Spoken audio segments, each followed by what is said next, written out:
Alright, what is poppin' peeps? It is your boy Jet, here dressed in my best suit and tie, completely unprepared for the final chapter of My Hero Academia, because I never thought we would get to this point. It took me a while to make this video because it's really hard to comprehend that this manga is over. 10 years. And I like to say it's been one hell of a ride. And don't be sad that it's over, be glad that it happened.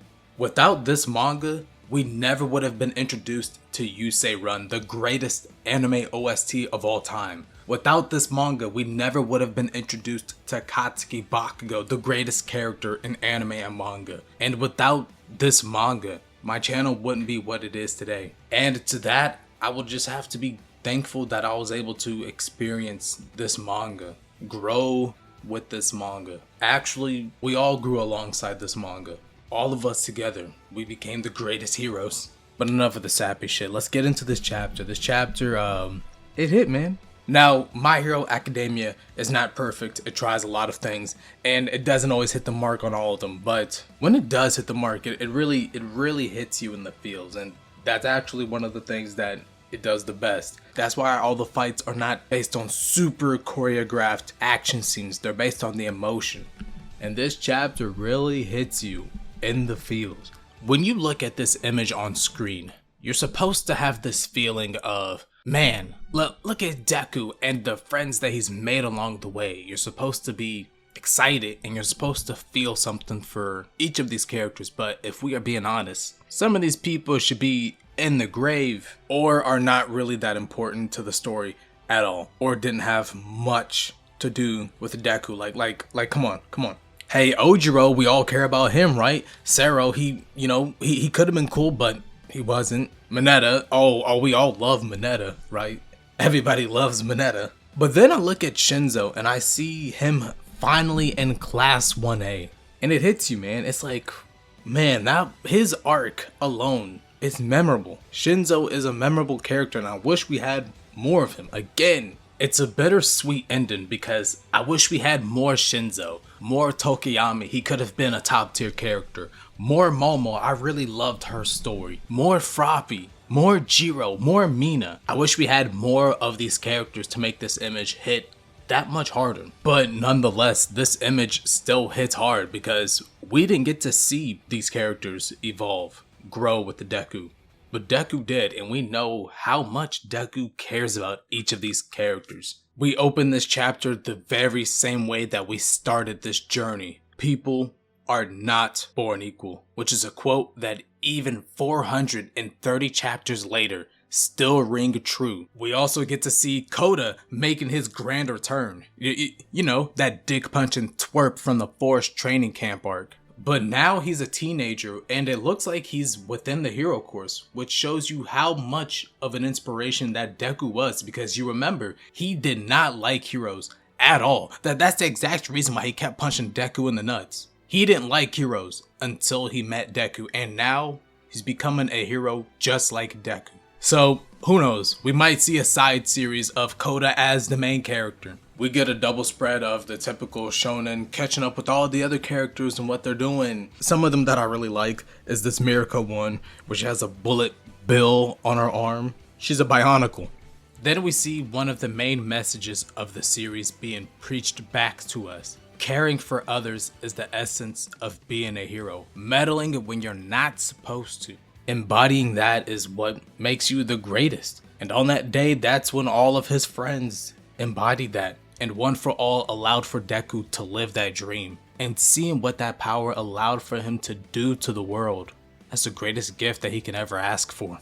Now with the embers gone, Deku's actions back then are what inspired the generation of today. So then we jump to this 8-year time skip, and it's a callback to the first early days of MHA. It's a classroom with a whole bunch of aspiring middle schoolers ready to go to high school. Some want to be doctors, the others want to be YouTubers, but there's that one kid who wants to be a hero. And of course he's bullied, and he's essentially quirkless. I mean, my man can throw plates from his hair. I mean, whoop-de-doo. When you break it down, it's essentially walking the same path, but with different feet. And we get to see Mei Hatsume fine as fuck. We get to see La Brava and Gentle going from YouTube pranksters to company owners. We see knockoff Deku wanting to be a hero, but his weak quirk essentially makes him unable to do it. Familiar paths, walked with a different feet. Then we catch up with Shoji, who's fighting for mutant rights 8 years later,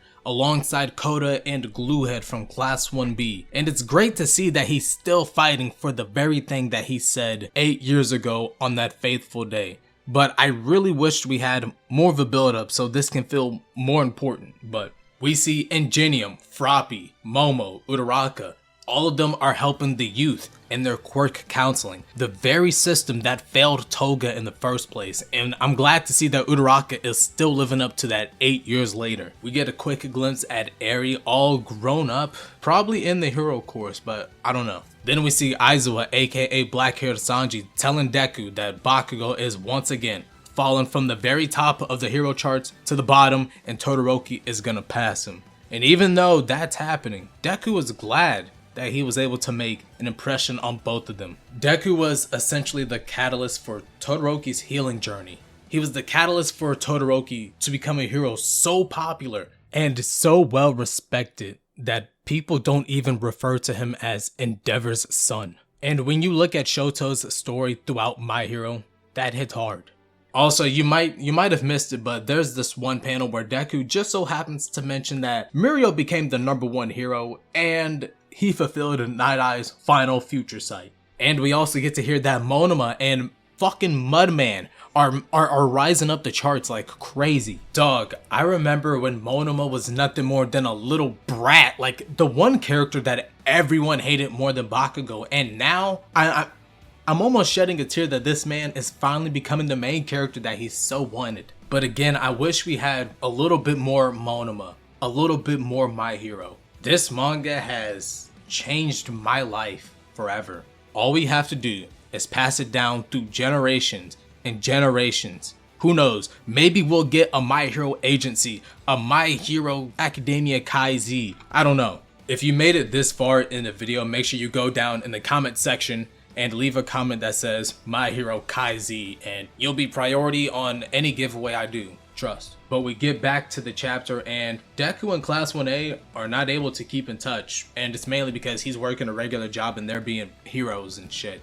Deku quite literally peaked in high school, and that's why he's working at McDonald's right now. But he's out for a walk and he sees a kid falling, saves him, but he also sees that fake Deku is trying to save the kid, and he sees that spark. This kid reminds Deku of himself. He analyzes his quirk and he tells him that he can be like Mineta, but without being a perv, please. But even though he is quirkless, Deku still has one for all, as he passes on the same message that All Might passed on to him. You too can be a hero. He tells the kid to do his best, and he goes on with his life. Even though he is quirkless, he was still able to make something with his life. And that right there is the end of My Hero. Nope. All Might ends the ending and tells Deku, here you go. Gives him his very own Iron Deku suit. Just like Iron Man to Spider-Man. Once again, receiving a blessing from his idol. Once again, earning. Nah. It's right there in bold print. All Might said that Deku has once again earned his power. He earned one for all at the beginning of the series, and he earns this Iron Deku suit, resembling his very last costume, and it apparently has multiple quirks. Most likely, logically, it's just the quirks that he had when he was My Hero Jesus. All of Deku's hard work allowed him to be a hero once again, alongside the rest of his friends in Class 1A. Man, this final panel, 10 years in the making. You always know this day is coming, but it really doesn't dawn upon you until it's actually here. My Hero Academia's manga is over, and soon the anime will be. And in 5 years, My Hero would have been in the past. And I took my time reading this, coming out with this video, mainly because I wasn't ready for this to end yet. Just not yet. And now reading the final chapter, I'm glad I took my time with this. It's not about the views. In my opinion, as a My Hero stan. Look, I don't care about being analytical. I'm speaking as a stan right now. This last chapter was great.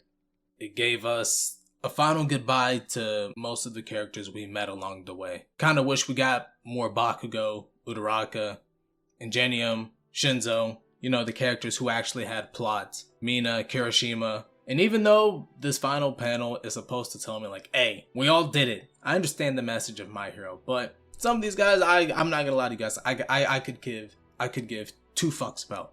I loved this journey that Horikoshi took me on. I'm very appreciative that Horikoshi was able to not only take me on this journey, but to finish this journey the way that he wanted to, hopefully. Thank you, Horikoshi, for giving us My Hero Academia.